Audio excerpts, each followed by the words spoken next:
जो 11th century वाली किताब है उसमें कहानी मैंने पढ़ी। कहानी ये है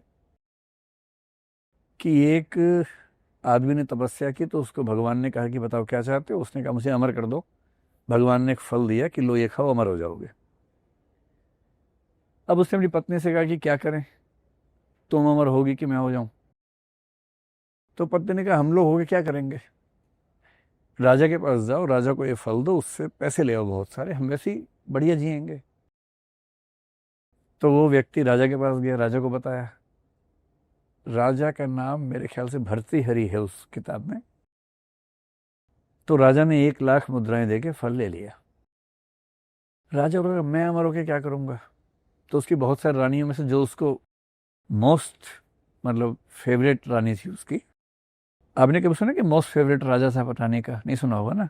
हाँ, तो उसने उस रानी को ये कहा कि ये फल तुम खा लो, अमर हो जाओगी, मैं क्या करूंगा अमर होके। उसने कहा ठीक है। रानी का इश्क चल रहा था थानेदार के साथ, जो शहर का मेन थानेदार था। शाम को वो मिले, उसने कहा कि मैं अमर होके क्या करूंगी, तुम खा लो, तुम अमर हो जाओ। उसने कहा ठीक है। थानेदार शाम के बाद वेश्यालय में जाया करता था। वो वहां ले गया फ्रूट को। उसने उससे कहा अपनी फेवरेट वेश्या से कि तुम खा लो, मैं क्या करूंगा अमर होके। उसने कहा ठीक है। उस वेश्या को लगा मैं अमर होके क्या करूंगी। वो नेक्स्ट डे चलेगी राजा जी के पास।